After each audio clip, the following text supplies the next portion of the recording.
Bismillahirrahmanirrahim. Buka halamannya, halaman ke-8. Di halaman ke-8 yang paling atas kita akan mendengarkan curhatan daripada Al-Habib Abdullah bin Alawil Haddad di dalam kajian kitab Risalah Al-Mu'awanah ini. Kata beliau, wa qad sadartu pusula hadhihi risalati biqauli fi awali kulli faslin minha wa alaika bikadza. Dan sungguh saya memulai pasal demi pasal dari kitab risalah ini dengan ucapan saya di awal setiap pasal dari risalah ini dengan kalimat wa alaika, lazimkan olehmu atas hal itu. Pak, idealnya kitab itu tidak lepas yang dinamakan dengan bab. Idealnya kitab. Jadi di bawah kitab itu namanya bab. Di bawah bab namanya itu pasal. Di bawah pasal ada namanya far'un, ada namanya tanbihun. Para ulama-ulama yang memang menjadi pengarang kitab, andaikan kitabnya tebal, andaikan kitab panjang bahasannya, mereka itu akan mengawali kajian dengan kitab Al-Kitabul Awal, Al-Kitabul Tsani, Al-Kitabul Tsalis. Di bawah masing-masing kitab Al-Babul Awal, di bawah bab nanti Al-Faslul Awal. Di bawah pasal ada far'un cabangnya, di bawah pasal ada tanbihun peringatannya. Itu ideal. Tetapi dalam risalah ini Al-Habib Abdullah bin Alawil Haddad dia tidak berani mengucapkan faslun, tidak. Dia tidak berani mengucapkan Al-Babul Awal, Al-Kitabul Awal, tidak. Kenapa? Beliau memilih pasal itu dengan kalimatnya wa alaika. Tahu alaika? Wa alaika, lazimkan olehmu, wajib kepadamu. Maka seolah-olah ketika beliau mengucapkan itu memiliki keinginan lain, memiliki tujuan lain. Beliau tidak hendak menasehati orang, beliau tidak hendak menghukumi orang. Apa kata beliau? Qasidan bidzalika mukhatabatan nafsi wa akhi alladzi kana sababan fi wad'iha khususan. Dia bilang, saya menggunakan kata wa alaika, tidak menggunakan kata fasal, seraya bertujuan dengan hal itu untuk berbicara mengingatkan diri sendiri, bukan mengingatkan kepada orang lain. Saya ingatkan diri sendiri, wa alaika, wahai diriku, bukan mengingatkan orang lain. Sama halnya ketika khotib naik mimbar, yang hati-hati. Khotib yang naik mimbar itu, maaf, bahasanya kepada dirinya dulu. Amma ba'du, faya ayyuhal hadirun, usi nafsi wa iyaya bitaqwallah, bukan usikum. Usikum berarti kalau usikum aku berwasiat atas kalian. Yang hebat itu usi nafsi wa iyaya wa iyyakum bitaqwallah. Saya mengingatkan diri saya, bukan cuma mengingatkan orang lain. Kenapa? Kalau mengingatkan orang lain berarti seolah-olah menunjuk bahwa diri kita jauh lebih baik daripada orang lain. Kajian ini kajian etika, kajian ini kajian akhlak, kajian ini kajian adab. Sampai sedetil itu pengarang mengatakan qasidan bidzalika mukhatibatan nafsi. Aku menggunakan kata wa alaika agar diriku teringatkan. Sejatinya aku masih banyak kekurangan. Aku belum bisa mengamalkan semua apa yang aku sampaikan kepada umat. Wa alaika wa akhil ladzi kana sababan fi wad'iha khususun. Dan ini dalam rangka mengingatkan saudara saya, kata beliau, yang adanya beliau menjadi penyebab dalam penyusunan risalah ini. Aku tidak bermaksud kepada selain diriku, aku tidak bermaksud kepada selain saudaraku, hanya mengingatkan kepada saudaraku yang telah meminta aku mengkarang kitab ini. Wasairiman waqafa alaihi minal muslimina umuman. Dan guna mengingatkan semua orang yang memahami, yang mempelajari kitab ini. Kata beliau, manfaat untuk diriku, manfaat untuk saudaraku yang meminta kajian ini, bahkan manfaat untuk jemaah MRJ yang mau duduk, yang mau bersama untuk menghilangkan kebodohan dalam diri kita, untuk menghilangkan keegoan dalam diri kita, sehingga mau istiqomah berlama-lama duduk sampai waktu terbit matahari nanti. Kita diajak oleh pengarang kitab, yuk kita ambil keberkahan di waktu subuh. Oh, semoga aku juga kebagian manfaat. Kemudian sahabatku nanti juga kebagian manfaat. Dan aku pun memperoleh manfaat dari kajian kitab ini. Wa hadzal kalimatu laha waqa'un fil qalbil muqatib.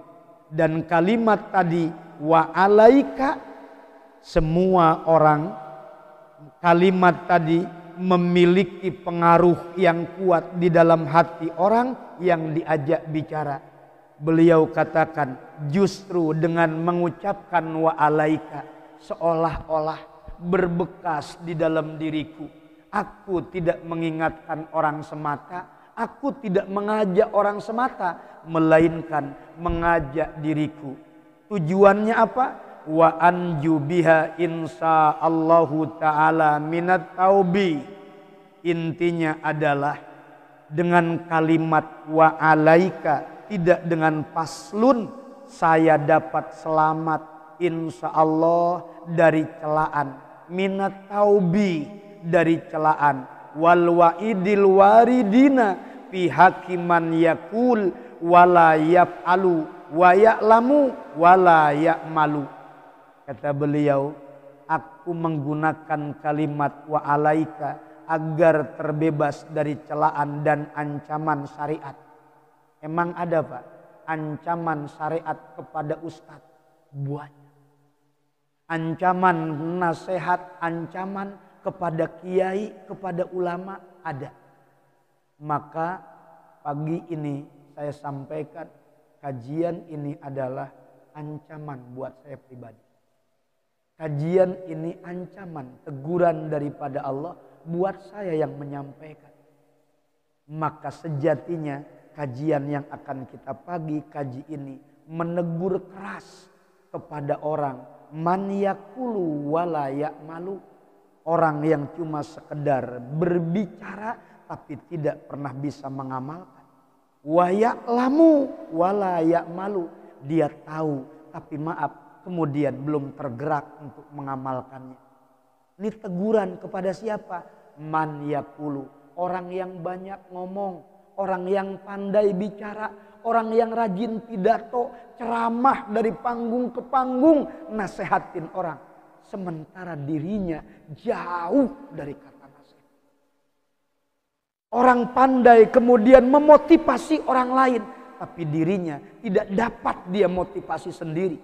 ke orang lain mengajarkan tahajud, tapi dirinya masih belum bangun untuk melakukan tahajud. Orang lain dimotivasi agar duha, tapi dirinya belum juga tergerak untuk duha. Orang lain diajarkan untuk luangkan waktu taklim, tapi kesempatan dia sempit untuk mempelajari ilmu agama. Peringatan keras bagi orang yang bisa bicara, tetapi kemudian dia belum melakukan. Peringatan bagi orang yang tahu ilmunya, tetapi walam ya'malu, dia tidak beramal tentang apa yang dia sampaikan. Sekali lagi, ini peringatan buat saya pribadi. Li'anni idza khatabtu nafsi biqauli wa alaika dalla dzalika ala annaha lam yatahaqqaq bil amal bima alimtu.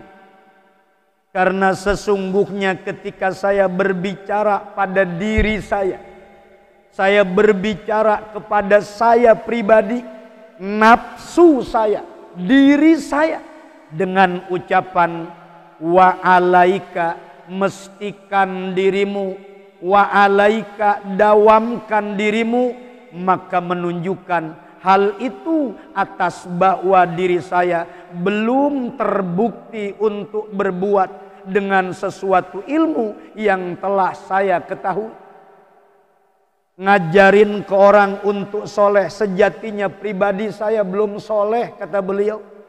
Ngajarin bener ke orang, sejatinya diri saya belum bener. Itu merendahnya Al-Habib Abdullah bin Alawil Haddad. Beliau punya guru namanya siapa? Al-Habib bin Abdullah bin Alawil Haddad punya guru namanya Al-Habib Umar bin Abdurrahman Al-Atos, itu guru beliau. Al-Habib Abdullah bin Alawil Haddad punya namanya Ratibul Haddad.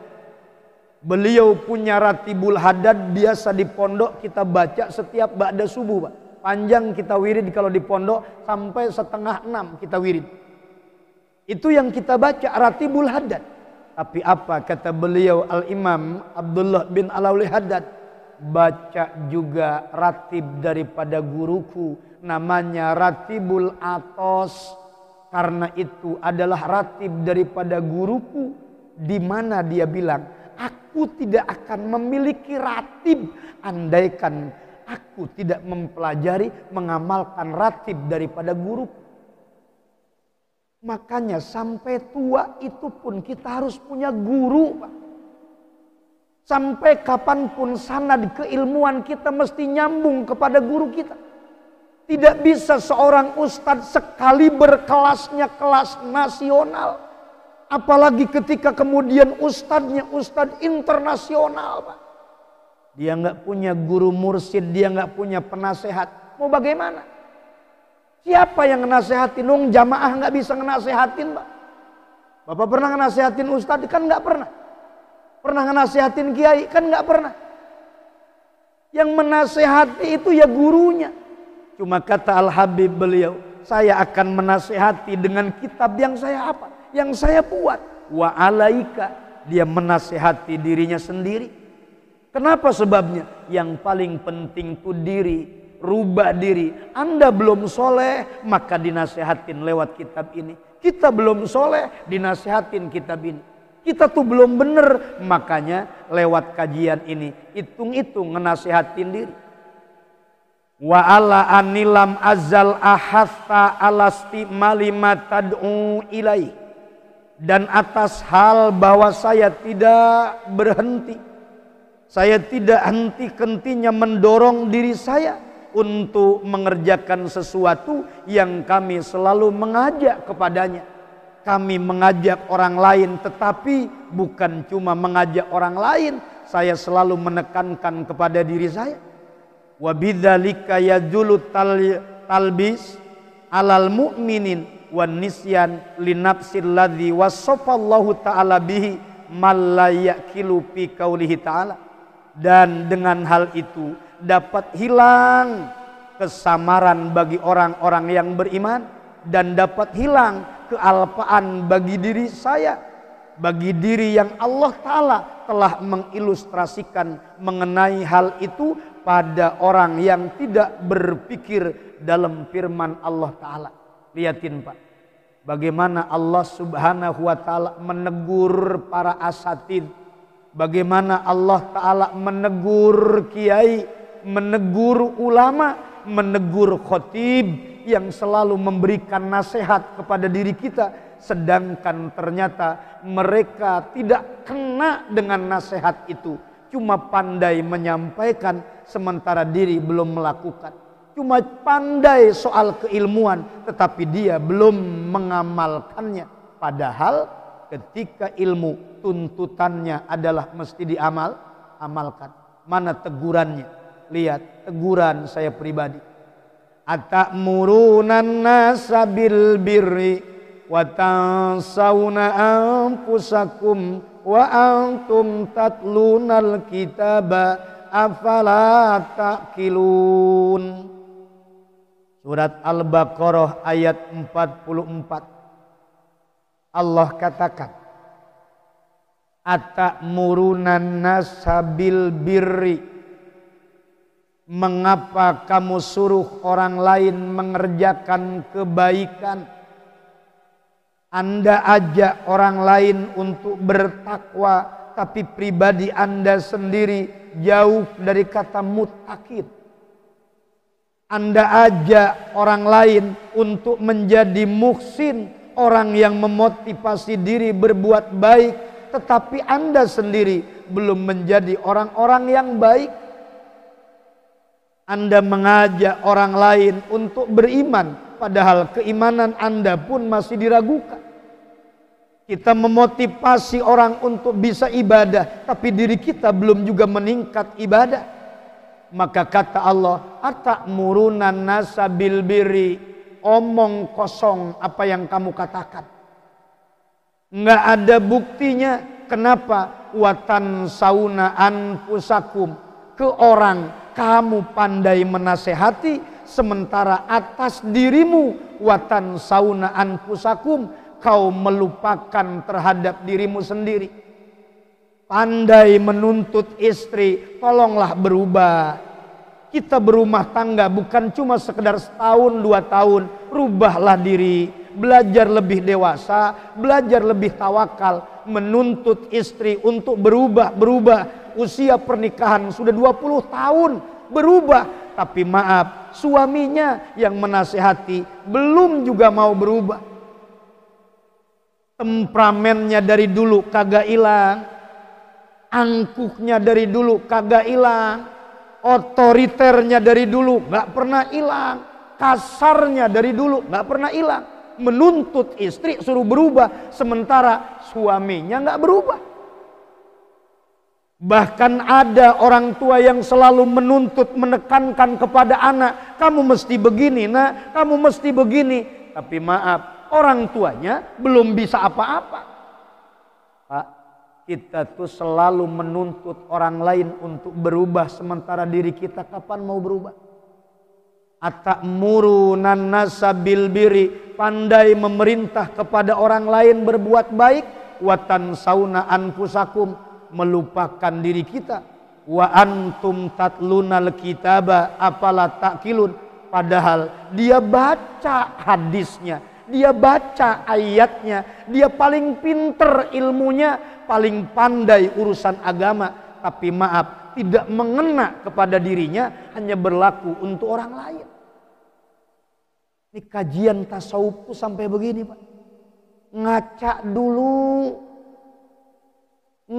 dulu kata ulama. Kata Habib Abdullah tuh lihat dulu diri Anda. Memang kemarin kita disanjung-sanjung oleh firman Allah. Kata beliau pun begitu. Awas coba, bahasan sebelumnya kita ingat gak?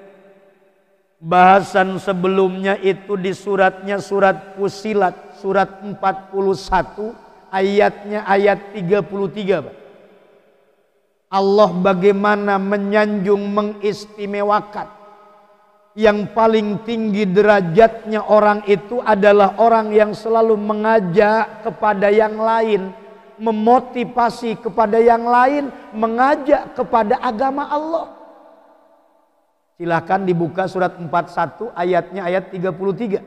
Apa kata Allah?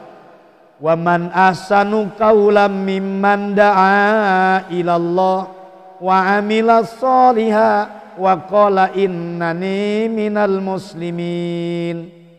Dan siapakah yang lebih baik perkataannya daripada orang yang menyeru kepada Allah dan mengerjakan kebajikan dan berkata, sungguh aku termasuk orang-orang muslim yang berserah diri. Tidak ada profesi yang paling baik, Pak, kecuali jadi ustadz. Tidak ada profesi yang paling keren, Pak, kecuali jadi kiai, jadi ulama. Allah sanjung kita, Pak. Disanjung tokoh agama, ustadz, kiai, ulama, disanjung. Waman ahsanu qaulan mimman da'a ilallah. Tidak ada ucapannya yang paling baik, tidak ada perkataannya yang istimewa. Mereka orang yang mengajak kepada kebaikan, mengajak kepada jalan Allah. Lewat ayat ini saja sebetulnya bukan sanjungan. Lewat ayat ini saja seharusnya para tokoh agama termasuk saya pribadi, naudzubillah min dzalik. Apa coba? Seharusnya dengan ayat ini saja, waman ahsanu qaulan, malu kita. Kenapa sebab? Sebab kita mengajak orang sejatinya bukan untuk mencintainya, mencintai Allah, bukan mencintainya, mencintai Rasul, tetapi mengajak orang jemaah untuk ngefan ke kita. Awas, media memang boleh dikatakan zamannya, digitalisasi memang zamannya, tetapi tergelincir aja sedikit dalam hati kita. Mudah-mudahan viewer kita banyak nih di YouTube-in. Mudah-mudahan naik nih YouTube kita, subscribernya makin nambah. Makanya jamaah jangan lupa ya, subrek. Subrek itu gratis. Ngajak orang untuk subrek, ngajak orang untuk mau apa? Mau nonton. Intinya ketika dia lihat, waduh, alhamdulillah nih kajian kita pagi ini yang nonton sampai 1000, yang nonton ternyata sampai 4000, masya Allah. Padahal di MRJ baru berapa? Di MRJ baru berapa orang? Paling yang masuk di MRJ cuma 25 orang. Yang masuk di MRJ paling juga ada 30 orang yang hadir. Coba berhitung. Sarapan gak pernah lebih. Itu begitu. Tergelincir saja sedikit hati kita. Wah, ingin apa? Wah, ingin naik nih. Wah, ingin apa? Ingin kemudian viral dan lain sebagainya. Ya Allah. Saya ada 2 YouTube di pesantren itu. Satu Tafakuh Miftahul Jannah YouTube kami. Nomor kedua MG Wakaf Pondok Tahfidz. Ini yang kita pakai sekarang, MG Wakaf Pondok Tahfidz. Intinya cuma ingin mengabadikan untuk apa? Untuk momen-momen kajian. Dan ini sarana untuk kita digitalisasi, menyampaikan kajian-kajian kitab. Saya itu lebih senang ngaji itu pakai kitab karena ada rujukannya daripada kemudian tematik. Daripada tematik mendingan pakai kitab. Jelas kita cuma sekedar transfer dari apa? Dari apa yang kita kaji, bukan perkataan saya pribadi. Sebetulnya lewat ayat tadi saja seharusnya kita malu. Waman ahsanu qaulan mimman da'a ilallah. Tidak ada orang yang paling baik di hadapan Allah melainkan mereka yang selalu mengajak kepada jalan Allah, mengajak orang lain berbuat baik. Tapi kadang sekali lagi saya bilang ada terbesit di hati, tujuannya bukan tujuan karena Allah, tetapi tujuannya ingin senantiasa banyak fans, banyak pengikut, banyak jemaah. Ini sudah salah. Maka kemudian ditegur kembali oleh Allah dalam ayat ini, dalam Al-Baqarah ayat 44 di kitab ini, atamuruna nasa bil birri.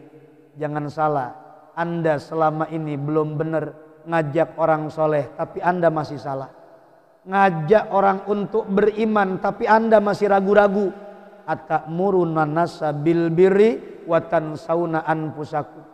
Padahal wa antum tatlunal kitab. Dibilang ngaji paling rajin dia. Ngaji taklim paling sering dia. Masuk ke masjid, duduk di majelis taklim, masuk di dalam satu kajian, yang paling rajin itu dia. Yang tadarus paling banyak dia. Tapi kenapa dia melupakan dirinya? Wa antum tatlunal kitab afala ta'qilun. Kata Allah, afala ta'qilun. Apakah engkau tidak berpikir? Cuma nyuruh soleh ke orang, cuma nyuruh benar ke orang, sementara diri nggak pernah diperbaiki. Mau lagi ancaman yang lebih parah. Pernah saya bilang sama bapak-bapak, tolong saya, kalau misalkan tidak ada di surganya Allah, kenapa ancaman untuk orang yang ceramah, ancaman untuk orang yang ngajar, pendakwah berat? Apa? Kata Nabi, lihat di halaman yang tadi yang sama, di hadisnya Nabi, wa minal wa'idi al-waridi fi hakiman yakul wala yaf'al fi qauli Rasulillah sallallahu alaihi wasallam. Di antara ancaman Allah yang datang diriwayatkan tentang pribadi orang yang berbicara namun tidak berbuat seperti apa yang diucapkan. Kata Nabi sallallahu alaihi wasallam, yu'maru bil alim ilan nar. Yu'maru bil alim ilan nar. Patandaliku aktabu batnihi payaduru biha pinar kama yadurul himar birroho payajtami'u alaihi ahlun nar payakuluna ma balul abdu wa qad adana ala mabina fayaqulu innal abada kana ya'muru bil khair wa la ya'tihi wa yanha anis sari wa ya'tihi. Apa kata Nabi sallallahu alaihi wasallam? Kata beliau Rasul, malaikat akan diperintahkan untuk membawa orang alim, orang yang berilmu ke neraka.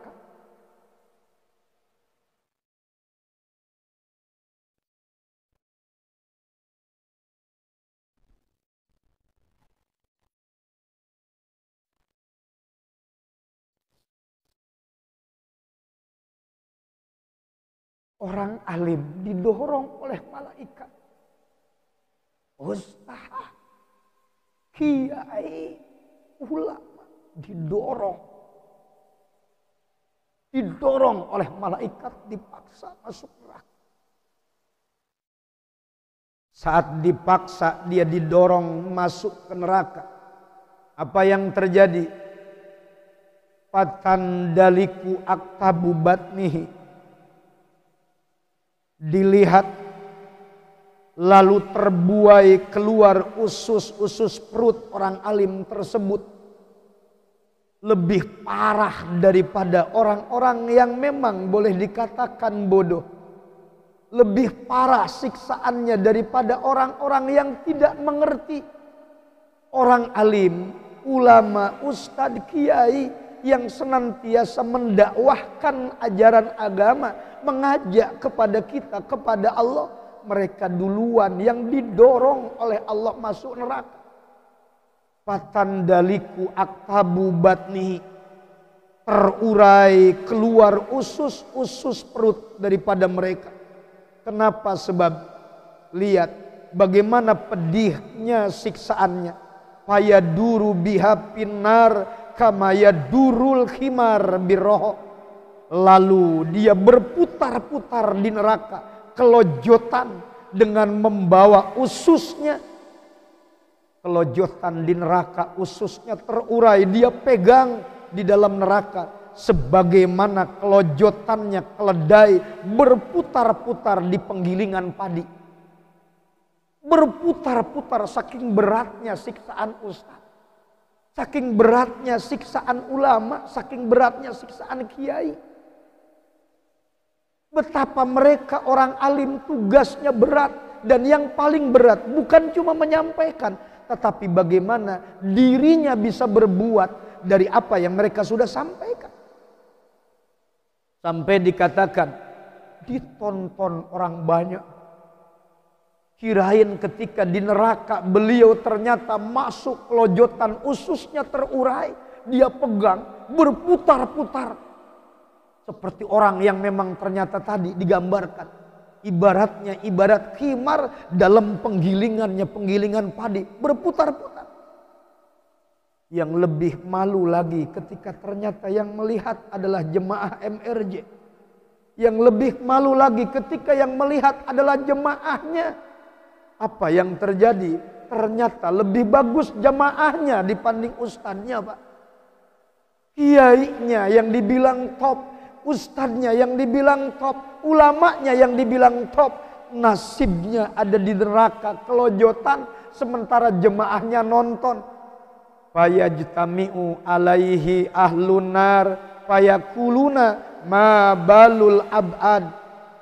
Kata mereka penduduk neraka, lalu bagaimana penghuni neraka mengerumuni orang alim tersebut, ditonton, lalu mereka berkata, apa maunya orang yang jauh dari rahmat Allah itu? Apa maunya orang yang jauh dari rahmat Allah itu? Dari mana mereka tahu orang itu jauh daripada rahmat Allah? Penduduk neraka tahu orang itu jauh dari rahmat Allah apa? Dia mengajak orang kepada kebaikan, tapi kenapa dia masuk ke dalam neraka? Sungguh ia telah menyakiti kami, menambah atas suatu penderitaan pada diri kami. Menyaksikan seperti itu aja penduduk neraka menggigil ketakutan, Pak. Makin pedih siksaan. Gara-gara ada siapa? Gara-gara ternyata ada orang yang kelojotan seperti itu. Karena ahli neraka berpikir kayaknya saya akan seperti orang yang ini, yang sama. Lebih parah, Pak. Apa coba? Dikatakan kepada penduduk ahli neraka, fayaqulu innal abada kana ya'muru bil khair wa la ya'tihi wa yana anisyar wa ya'tihi. Dikatakan oleh malaikat, sesungguhnya orang alim yang jauh dari rahmat Allah itu dahulu ia selalu menyuruh kepada kebaikan. Dari tiap masjid dia buka kajian, dari tiap masjid ia sampaikan ceramahnya, ia selalu menyuruh kepada kebaikan. Namun ia tidak pernah melakukan kebaikan tersebut. Tugasnya cuma ngedakwahin orang, tugasnya cuma ngajak orang, dan ia selalu melarang dari kejahatan, namun sendiri dia yang melakukan kejahatan. Astagfirullah wa natubu ilaih. Nastagfirullah wa natubu ilaih. Berat tantangan. Bahkan ternyata pengalaman ini nanti yang akan terjadi, kata Nabi, di hari kiamat dilihat langsung oleh Rasulullah ketika saat beliau Rasul diisrakan dan dimi'rajkan. Lihat di bawahnya di halaman 9. Wa qala alaihi salam marartu lailata usriyabi birijalin tuqradu shifahuhum bimaqaridu min nar fakultu man antum. Ketika Nabi saat Isra dan Mi'raj beliau, di dalam perjalanan diri saya Isra Mi'raj, saya melewati beberapa orang para laki-laki yang sedang digunting lidah-lidah mereka dengan gunting-gunting dari api neraka. Lalu saya berkata, kata Nabi sallallahu alaihi wasallam, man antum, siapa kalian? Qalu kunna na'muru bil khair wala na'tihi wa tanha wa nanha anisyari wa na'tihi. Mereka menjawab, kami dahulu selalu memerintahkan kepada kebaikan, namun kami tidak mengerjakan kebaikan tersebut, dan kami selalu melarang kejelekan, namun kami mengerjakan kejelekan itu. Tugasnya adalah berdakwah, menyampaikan orang kebaikan, menyampaikan ajaran yang benar, tapi dia tidak pernah membentuk dirinya menjadi orang benar. Ngajak orang soleh, belum bisa dirinya menjadi orang soleh. naudzubillah, di akhirat, di neraka, digunting lidah-lidah. Sudah tadi kelojotan ususnya terurai, kemudian digunting Pak lidah-lidah mereka para pendakwah. Berat tantangan. Makanya tadi pengarang kitab, saya membuat kitab ini tujuannya bukan cuma nasihatin orang, ngenasihatin diri saya sendiri, ngenasihatin diri saya sendiri. Tapi Pak, jangan sampai saking takutnya kita dengan kemudian azab Allah ini, kemudian dakwah ditinggalin. Ah, saya mau jadi pedagang aja, salah. Ah, saya mau jadi tukang kuli saja, salah. Allah itu sudah tetapkan untuk kita yang memiliki kemampuan, keahlian, ya berdakwah lanjutin sambil memperbaiki diri. Jangan banting setir. Yang tadinya ngelola pondok, yang tadinya punya pesantren, tiba-tiba gara-gara dengar peringatan ini, udah pesantren ditutup aja lah buat kontrakan, dolim namanya. Pesantren ditutup katanya saking takutnya peringatan Allah, sekarang bikin kontrakan aja, ya lebih parah. Gara-gara nasihat ini kemudian nggak mau dakwah, makin ngaco. Hadal waidu innama yatahaqqaqu fi hakiman. Dengerin penjelasannya. Jangan cuma sekedar ngeri takut, tapi harus ada juga yang memotivasi kita. Wa hadzal waidu innama yatahaqqaqu fi hakiman yad'u ilallah ala niyati dunia. Tuh, lihatin. Ancaman ini sesungguhnya diterapkan hanyalah pada pribadi orang yang mengajak kepada Allah dengan niatan meraih dunia. Ini ancaman berlaku kepada orang yang ketika kemudian berdakwah, yang ketika ceramah, yang ketika dia menyampaikan nasihat, tujuannya cuma sekedar untuk ngejar dunia.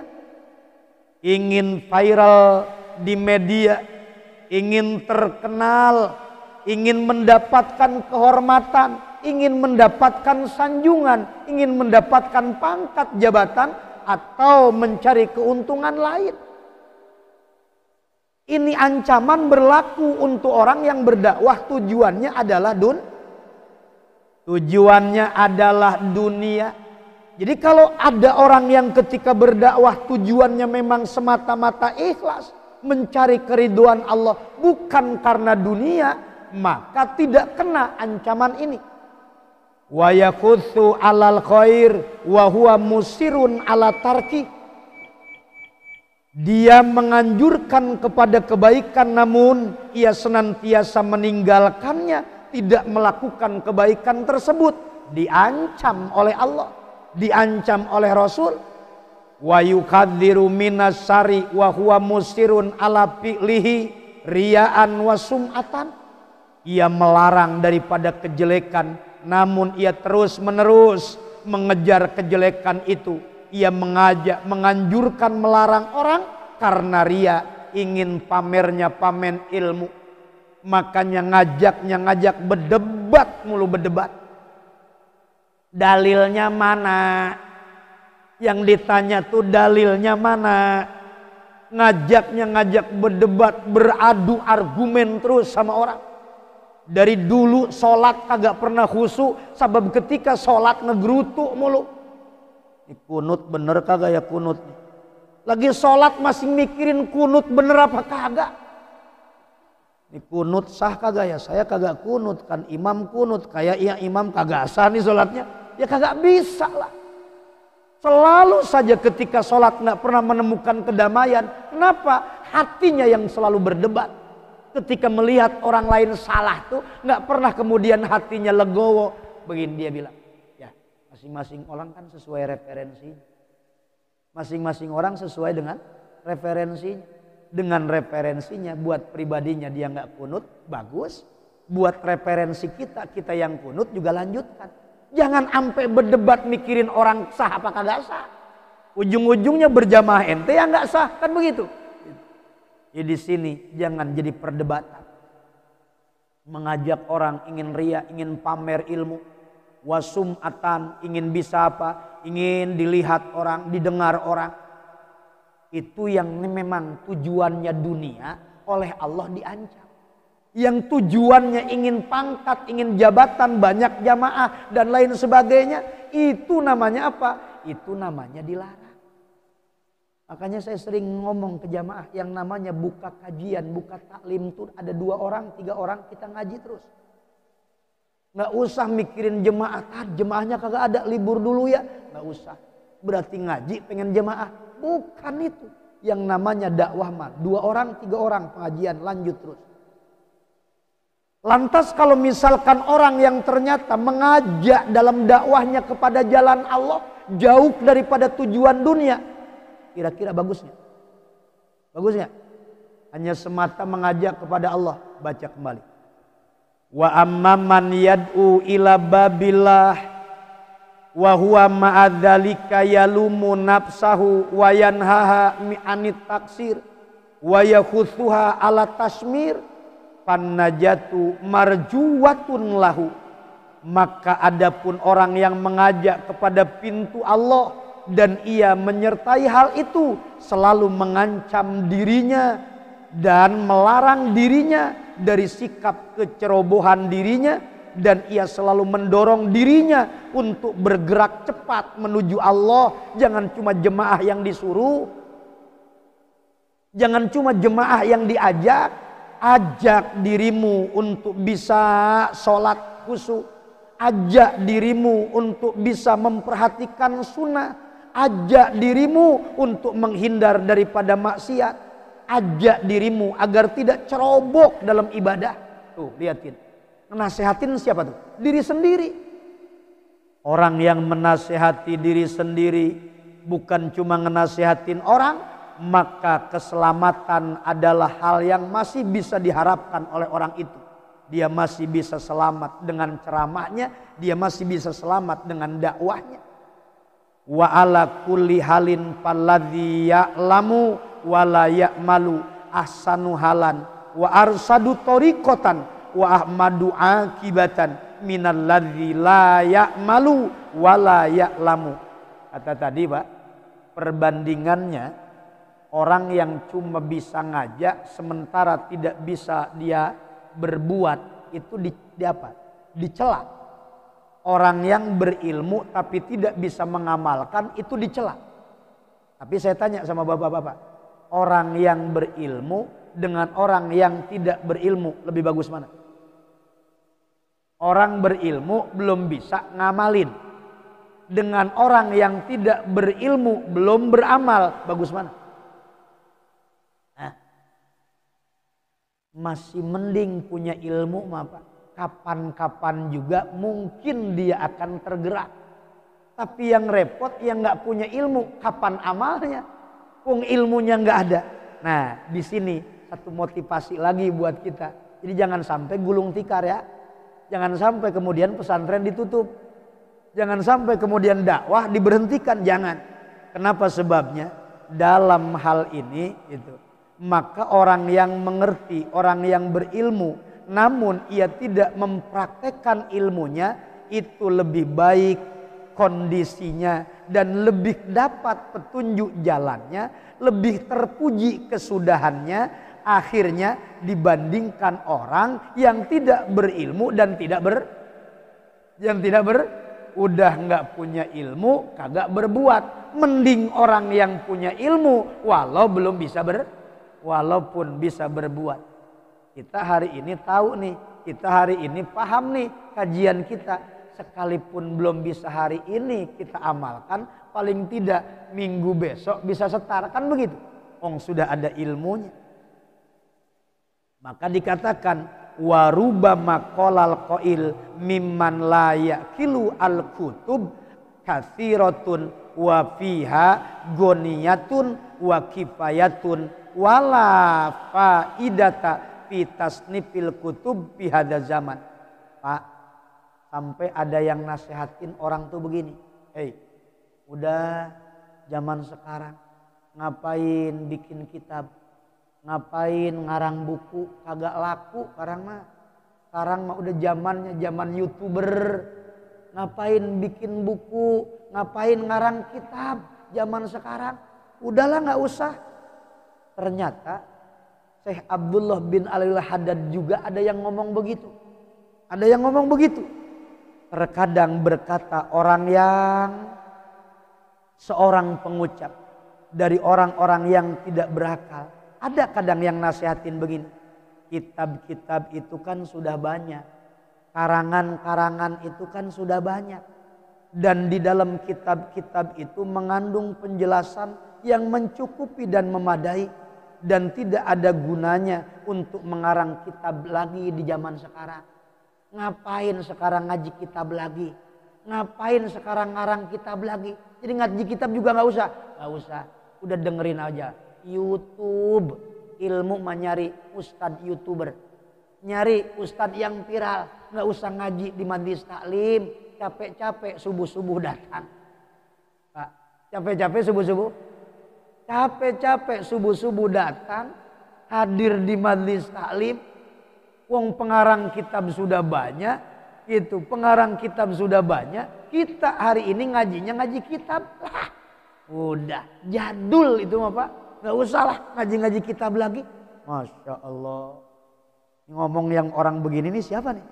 Fahadal qailu in asoba fi qaulihi anna fil kutubi goniyatun wa kifayatun.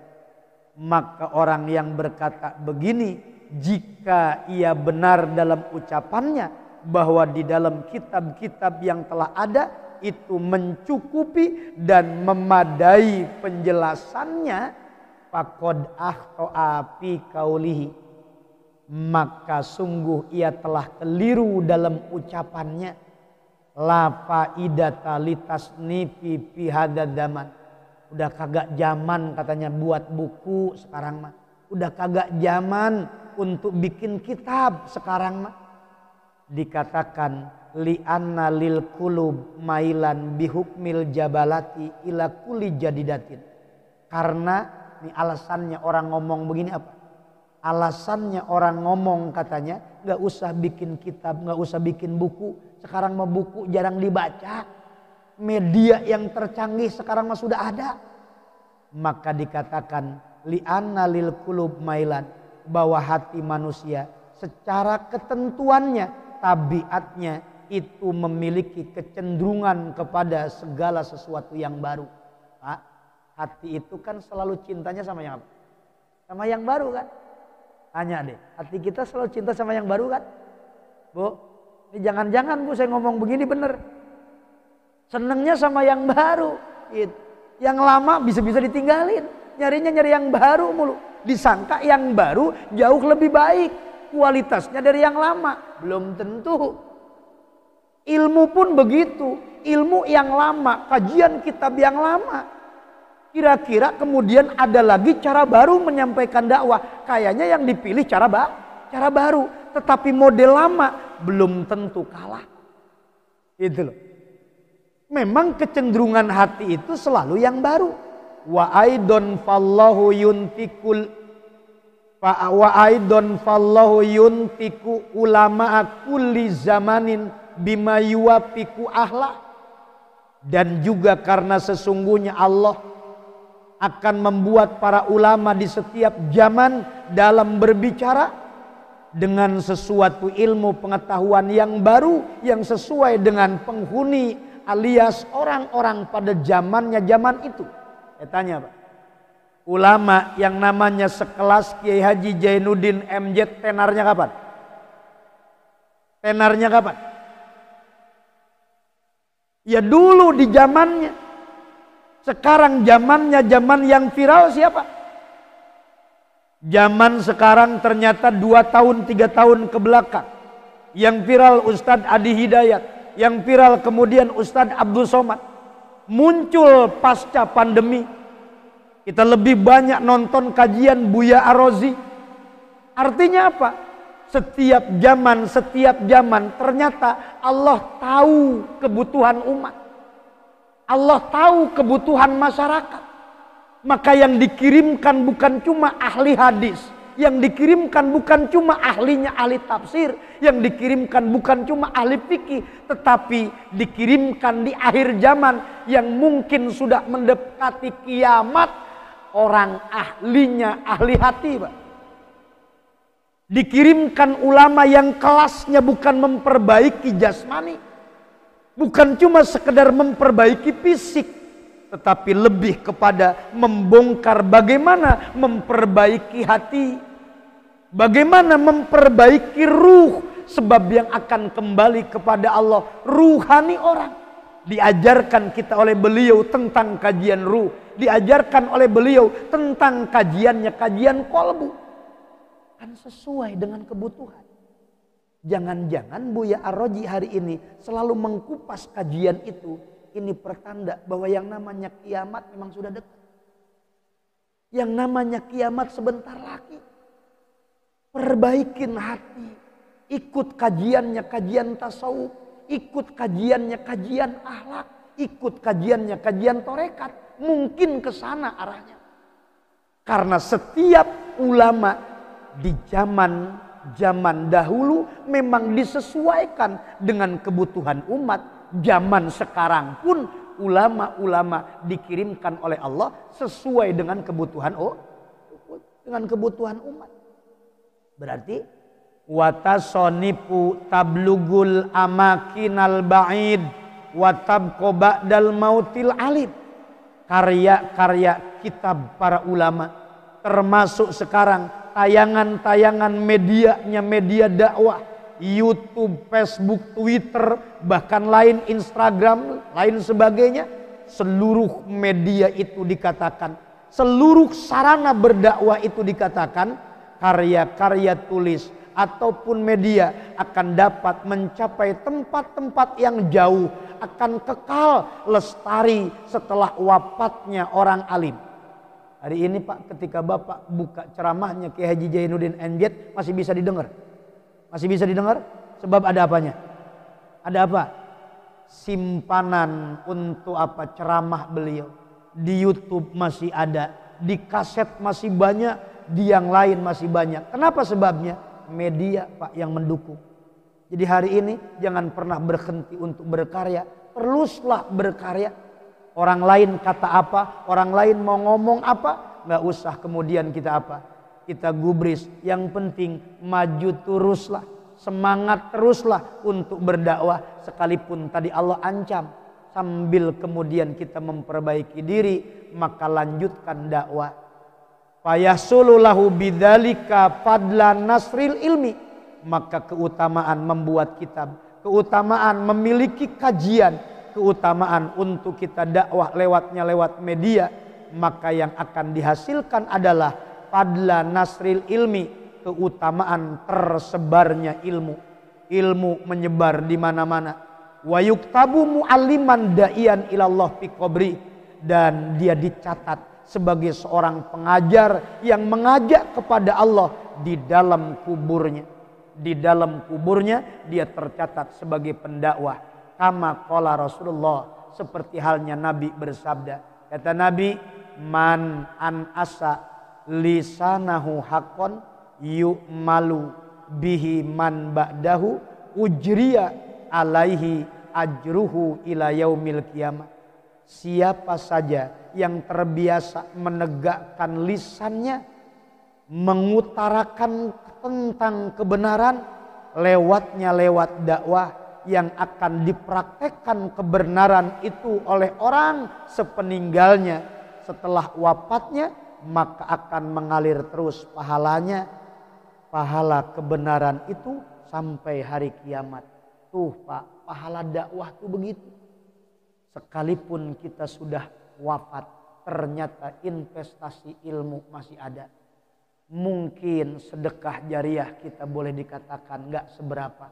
Mungkin anak yang soleh kita gak punya misal, tetapi mending kalau punya ilmu nafi wa ilmin yuntafa'u ubi, ilmu yang bisa dimanfaatkan oleh orang banyak. Insya Allah mudah-mudahan ilmu itulah yang nanti kelak akan menjadi pahala investasi yang besar untuk kita. sekalipun alimnya wafat, sekalipun ulamanya wafat, sekalipun kiainya wafat, tapi pahala ilmunya turun-temurun diwariskan, turun-temurun diajarkan, maka tetap mengalir. Wa qad samaitu hadhihi risalah al-musyara ilai, dan sungguh saya, kata Imam Abdullah bin Alawil Haddad, menamakan kitab saya Risalah Al-Mu'awanah dengan harapan semoga as'alullah ta'ala ayyan fa'ani biha wasairal mu'minin. Semoga kitab ini adalah kitab yang bisa menjadi ladang manfaat untuk saya pribadi dan untuk orang-orang yang senantiasa mau mempelajarinya.